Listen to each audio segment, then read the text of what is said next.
Hi guys, what's up? It's Joel Pitt here, back with another video, and this is part 8 of Until Dawn, and in this video I will be going through the status and collectibles, the bonus content, and settings, and also explain a bit about the episodes. Now, I've completed the game, and once you complete the game, you get to select your episode that you want in any order, and you can start from there and look for more status and collectibles.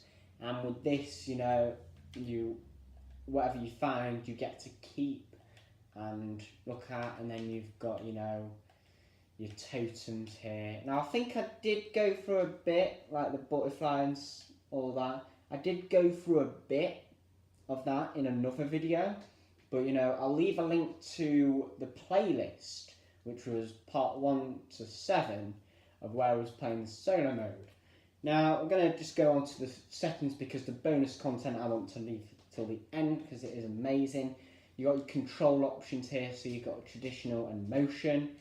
I stick with the traditional. Your brightness. Then you've got your audio for the dialogue, music, sound effects. You've got your subtitles wherever you want them. Slide bar text. You need to connect to PlayStation camera for that, but you can enable your PlayStation camera. You can show global stats, invert y-axis aiming, y-axis explanation, y-axis choices, not sure what that is, and then reset to defaults.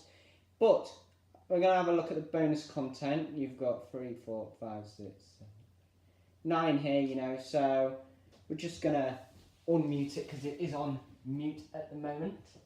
Going to turn up the volume. There we go. So this is the first one, Meeting the Cat. Let's go.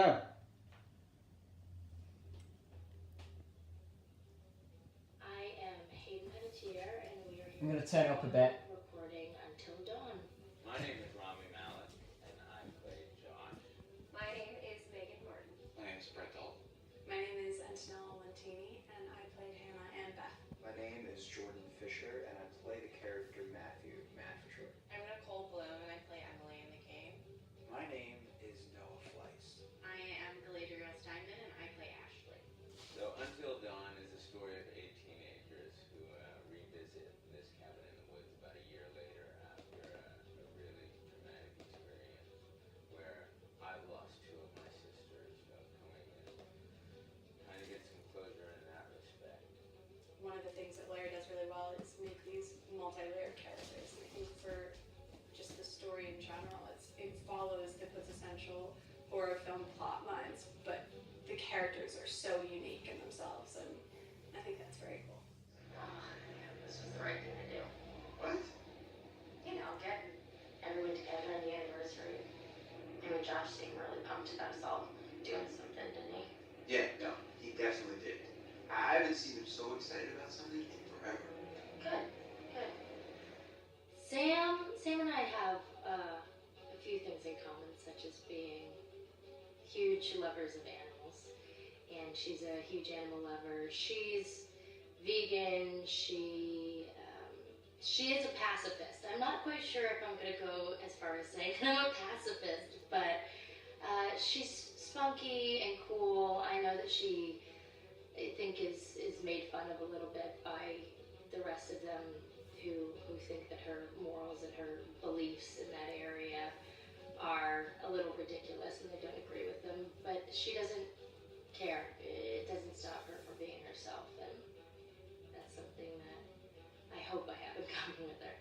He definitely can be depressed at some times and a bit of a loner, but he takes some solace in one of his sister's friends, Sam, played by Hayden Panettiere, and invites everybody back to the same house the next year to kind of find some closure.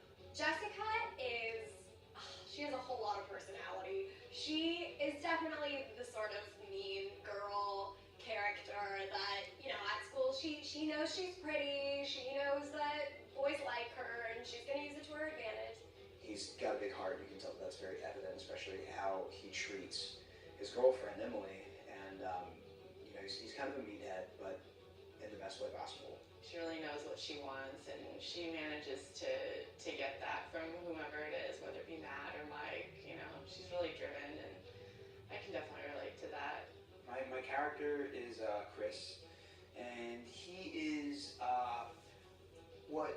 society might consider the nerd of the group,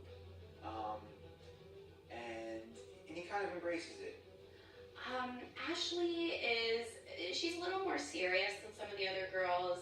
She's definitely very intelligent and thoughtful. She kind of looks at the whole big picture of things. She's not quite as geeky as Chris, but they connect in a lot of ways. Mike is like big guy on campus. He's the class president who has some charm and has a brain, and I don't know, people seem to like Mike. He gets away with a lot though. He can be kind of jerky. The fact that he really just kind of wants everyone to be happy. I mean, he's a people pleaser, and I can definitely attest to being, you know, that guy. I'm always the friend that wants everybody to be happy and wants everybody to be taken care of, and that's definitely Matt. But also, like, this character is just so fun. I really get to play the bitch, and so Oh, it's really... sorry about the language. The spirit of things, seriously, what's wrong? Yeah. Sorry, I forgot to mention there may be swearing included, so sorry about that. With you. Just like that. Sorry about that. You like that? Like what? The way you're being. Wait, because most of my last videos, you know, there was a lot of swearing and violence, so sorry I forgot to mention that at the start, but I'll put it in the comments and maybe in the title, who knows. Anyway, continue. Always get like this. I just think this is just the coolest thing to be a part of, and I just think it's going to take the world by storm. I really do. I think this genre is the wave of the future, and I think that once people see the potential behind it, of getting to interact with the drama that you're witnessing unfold in such a realistic way, that this is how entertainment's going to be from now on. Okay, so that was the first one. Let's move to making a scene. Hi, this is Lee Robinson, production designer on Until Dawn. The production design for Until Dawn started with the great teen horror script that sets the characters in a Canadian winter mountain lodge, being a contemporary setting with visual clues derived from classic films of that genre, such as Hitchcock's Psycho and Stanley Kubrick's Shining. The storyboards are vital to the production design, as it allows the designer to understand the scale of the environments to be made and the detail that will be seen to create the atmosphere of the horror. This took us into concepts that took these storyboards further, visualizing the world through the color palette, the lighting, tone, and the mood, and developing key locations such as the lodge, the cable car stations, the forests themselves, the wilderness. As you can see, the environments and atmospheres changed quite a bit from warm and inviting to cold and threatening. The Millionaire's Mountain Lodge was a key example.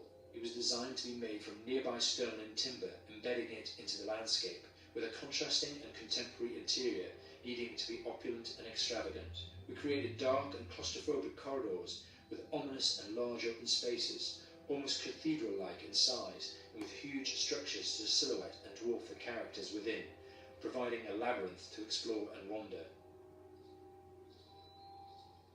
Each character was developed with a strong visual identity in mind, with contrasting colours, tones, and silhouettes to identify them, each to have their own texture, pattern, and shape, so that when they were lined up, you could always identify them.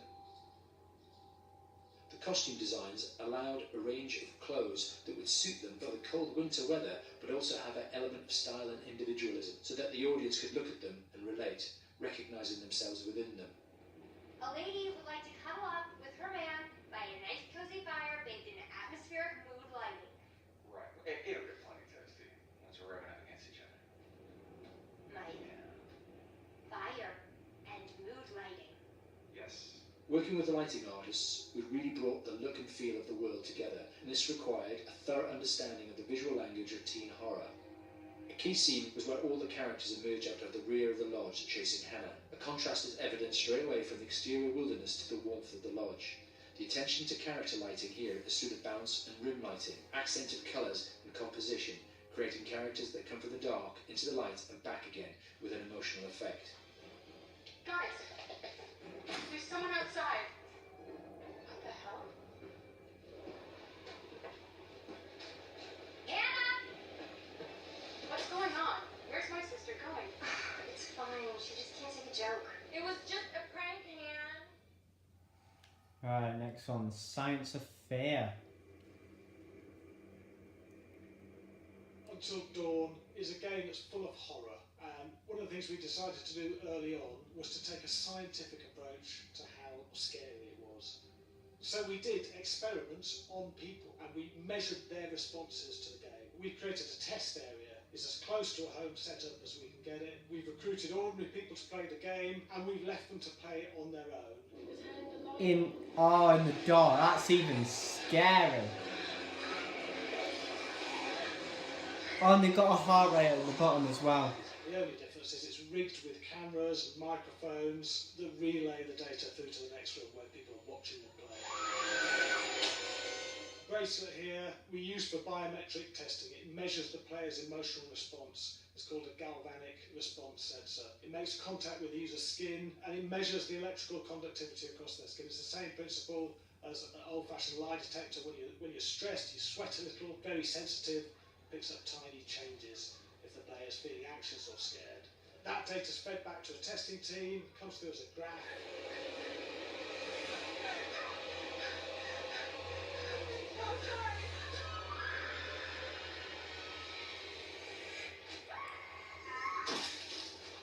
Whoa, he got scared.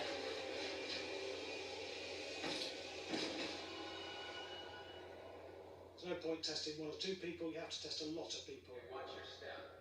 When we have a scare that's consistently has a measurable emotional response, then we knew it was good. If it didn't have that, it goes back to the team for improvement. The data doesn't tell us what's wrong with the scare, it only tells us if it's working or not.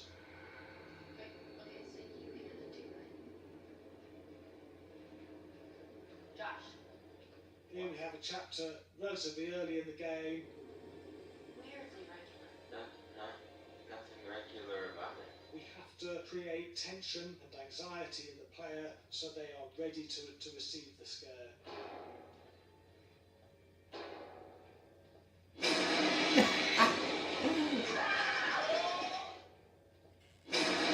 Oh my.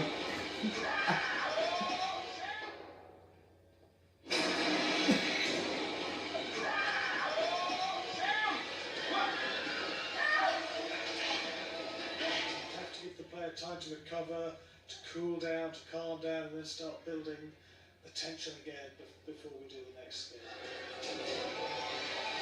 Hey. What? Hey. What the hell? Ooh, you just got nuts.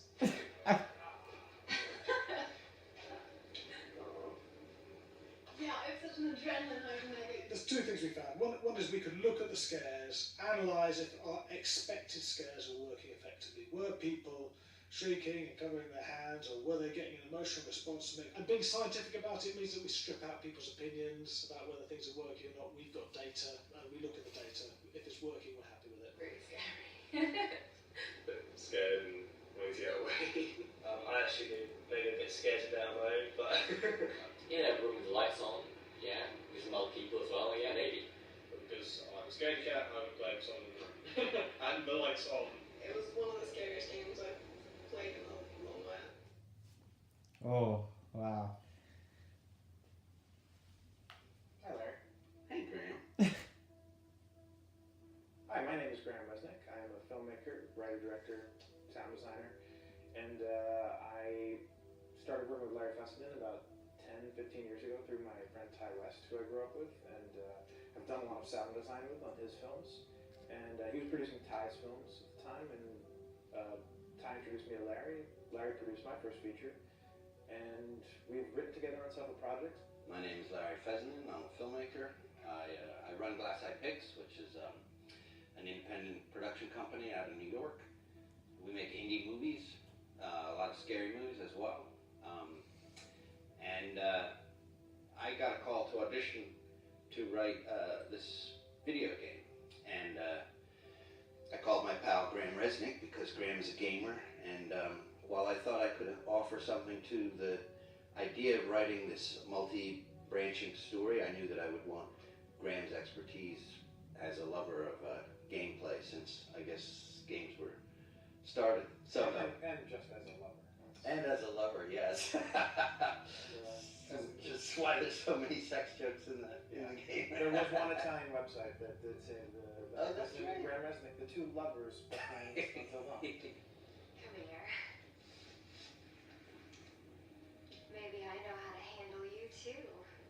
I am definitely ready to be handled. So I wanted Graham by my side. Yeah, and we got the gig, and it's been an amazing ride. Oh, hell yeah. Oh my god. She's taking her shirt off. What? Oh my god. Matt, what are you doing here? Hannah. I'm sorry, Hannah. It's all good. So in the game, the basic setup is that a year prior to the game's start, all these kids had gone up to a ski lodge that was owned by the parents of one of the kids, or a couple of the kids, and some of the teenagers played a prank on some of the other teenagers, and a terrible tragedy occurred when a few of them, two sisters, ran out into a blizzard, and we're never seen from again.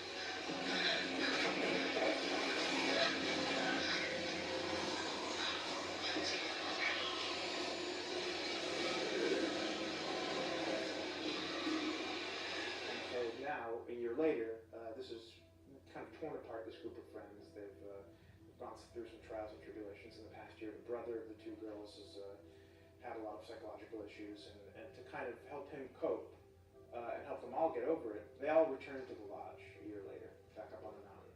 And the idea is to get over it, but... The healing does not begin. Yeah, and these kids are all trying to find themselves. They've been through a trauma, but in general, they're just teenagers trying to figure out who they are. So they're all kind of falling into the patterns, the stereotypes, the characters they see on TV and in the movies. I think we were very interested in taking genre tropes and kind of making them sort of refresh them.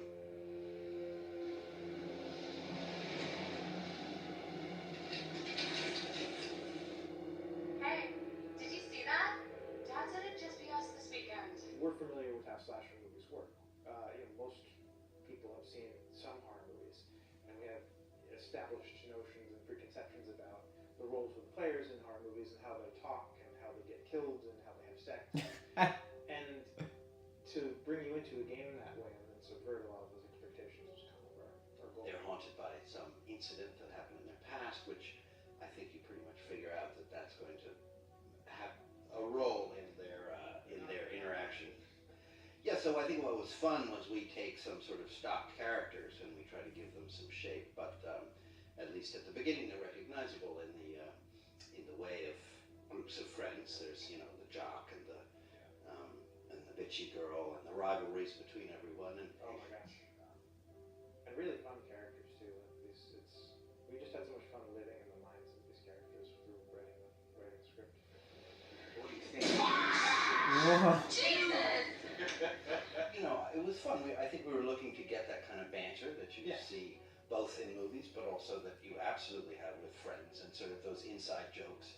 And of course, as writers and as friends ourselves, we sort of developed little tracks and we try to give the characters that kind of vibe.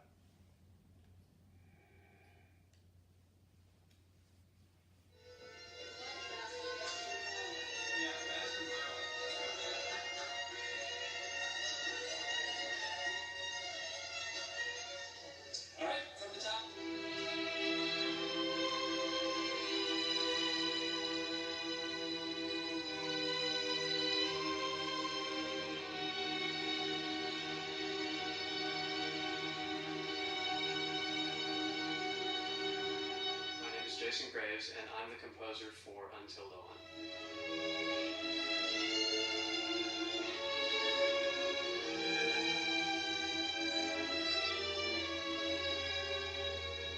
I've been involved with Until Dawn for about a year now. Originally, I was contacted by Barney Pratt, the audio director. I think that had something to do with my lineage of horror games, and hopefully not the fact that my last name is Graves, although a lot of people seem to associate my name with scary music.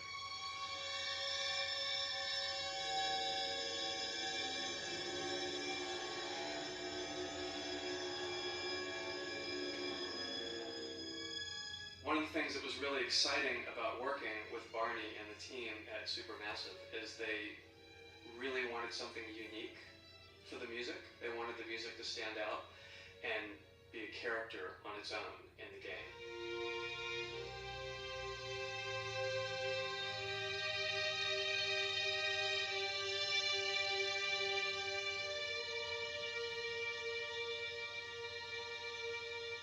When I'm first starting on a new score, and it doesn't matter if it's film, television, or games, I always end up going to the main theme.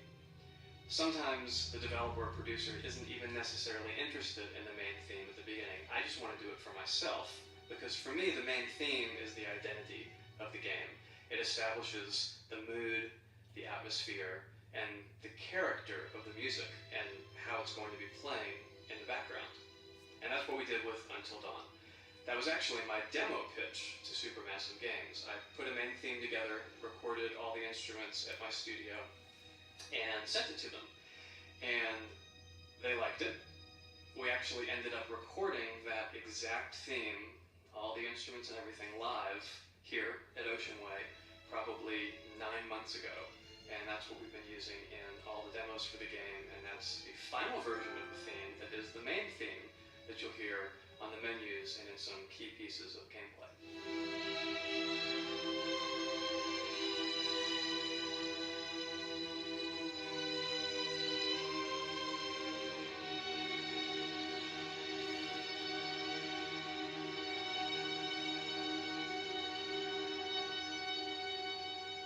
I seem to have made a name for myself in horror. And there's something about scary music, I think it's maybe the lack of rules. But the biggest rule in scary music is there are no rules, so you can do anything you want, and actually, if you end up doing things that don't feel like they would work out together, they kind of clash, and it ends up being even more effective for scary music. So that's what really drew me to Until Dawn, was the textures, plus writing thematic material that is interwoven with the scary textures. I haven't really done anything like that before. Usually it was just all tension all the time, and that's fun and it's great. But I'm actually at heart a very melodic composer. That's the kind of music I love listening to, and that's the kind of music I love writing. That's the kind of music I got to work on in Until Dawn. Very nice. Same thing.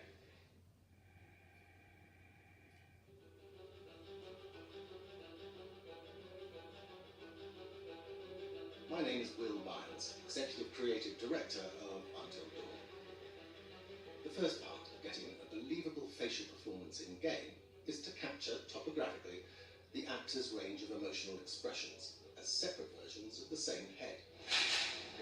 Every tiny nuance gets digitized and merged, effectively creating a model that can recreate every facial movement that the actor makes.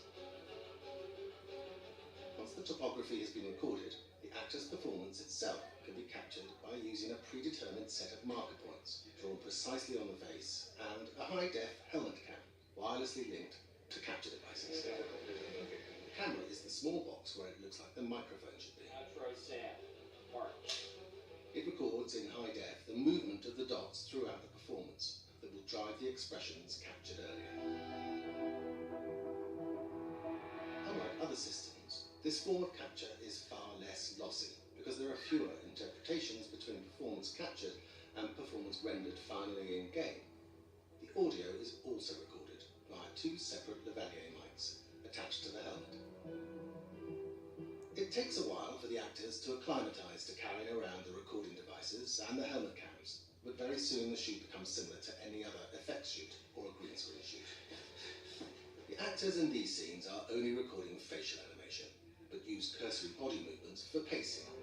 Wait, and maybe we should all stick together and find everybody, make sure they're all okay, so... 1-1, the year before the prank.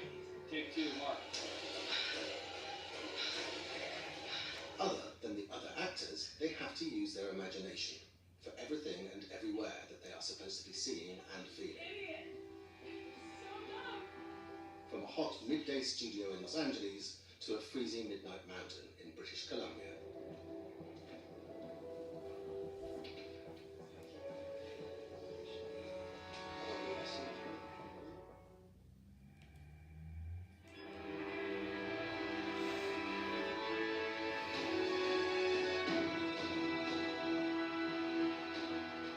Because Until Dawn has a dynamic, ever-changing story, the facial performances and the body performances are recorded separately with different systems.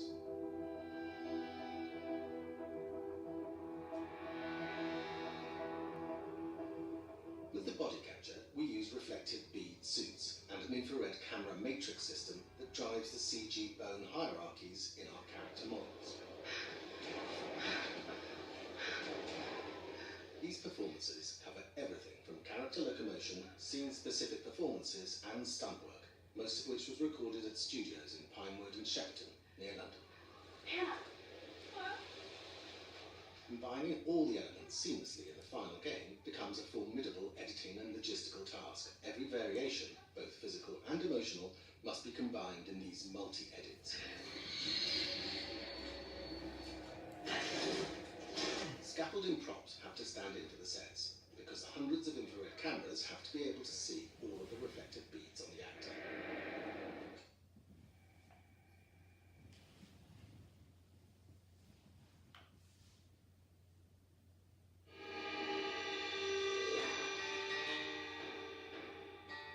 America's Northwoods border region. Within this land of 10,000 lakes and miles of dense timber, a hideous creature is believed to lurk. The North Woods is probably one of the last frontiers in America. There's still a lot of places in this area that hasn't been set foot by man. Monsters and mysteries exist here because it is remote. Up in the North Woods, winters are long. In times of biting cold and isolation, a devouring monster is believed to come forth. It's terrorized native people for generations. Growing up, I was told, like, don't go outside, the Wendigo will get you.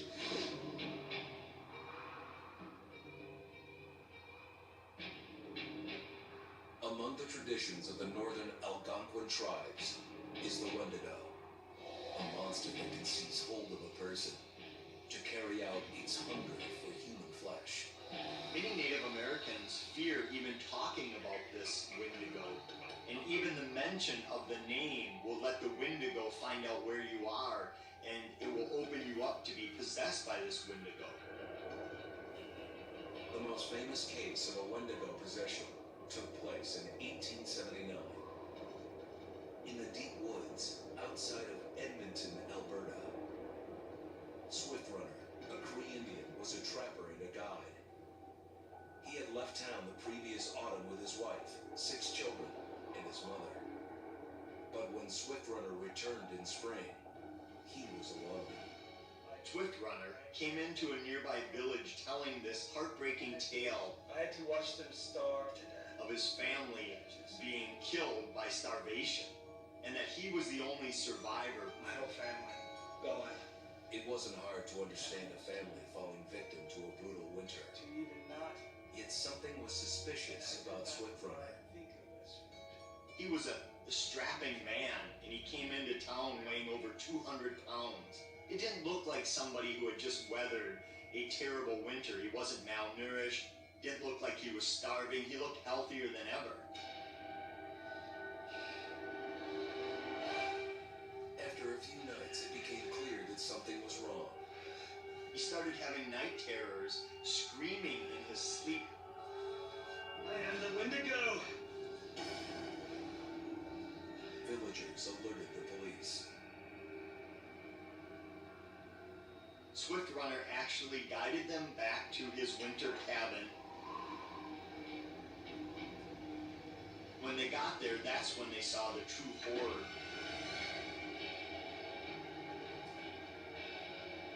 Human skulls were scattered around. Many bones, some of which had been snapped in half, and the marrow inside had been drained. They had never seen anything like it. Swift Runner had killed his entire family, shooting them, hitting them with an axe, strangling, and then eating most of their bodies.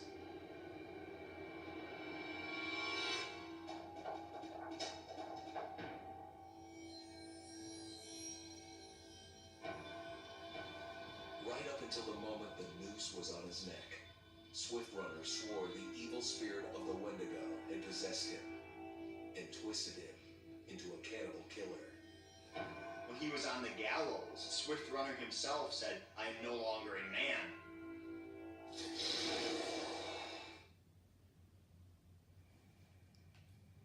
Right, the final one. Bringing it to life. Just move over there. Go on, move. Let me say what I came to say. I'm here to tell you what you're up against being back on this mountain. You should never have returned. I don't know what you did after what happened last year. You mean with him and Beth? Yeah, how could you know without being involved? I don't take kindly to you kids coming up here to my mountain. Your mountain. The mountain don't belong to me, it's true. But it don't belong to the Washingtons. This mountain belongs to the Wendigo. Hi, this is Lee Robinson, production designer at Supermassive Games. Understanding the ancient myths of the Wendigo was key for their development that helped the visual look. Through sketches and concepts, these elements were visualised, such as eyes being milky, almost dead, with loss of lips and eyelids due to frostbite, fangs growing and arms and legs getting longer, with skin hardening and thickening to look snarling and menacing, yet withered and lean. What's that?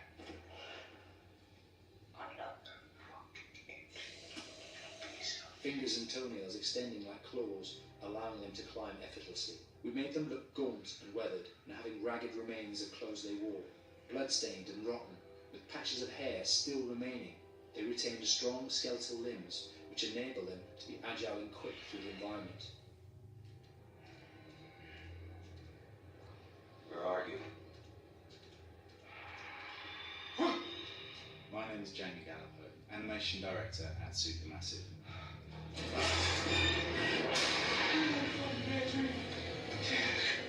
The overall direction on the creature was to be very strong, to be extremely fast. We wanted a spider-like movement to the creature. 1 minute scampering to leaping and then crawling, almost instantaneous. And finally, we wanted the creature to have this real, uncontrollable thirst for flesh. From a sound design perspective, the Wendigo is a real challenge. For the main vocalisations of the Wendigo, we use our own vocalisations, various different animals from the exotic to the farmyard, various plugins and processes to gel these sounds together and keep a human resonance behind that voice, telling the backstory of the Wendigo.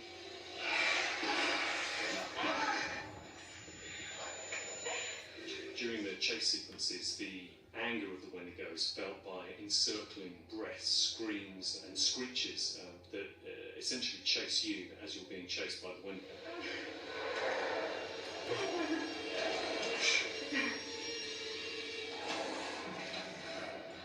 We would lay them up in a multitude of layers, sometimes 15, 20 sounds playing at the same time, to build up the vocalisations for this fearsome creature which is always in attack mode, hyperactive and chasing you throughout the game.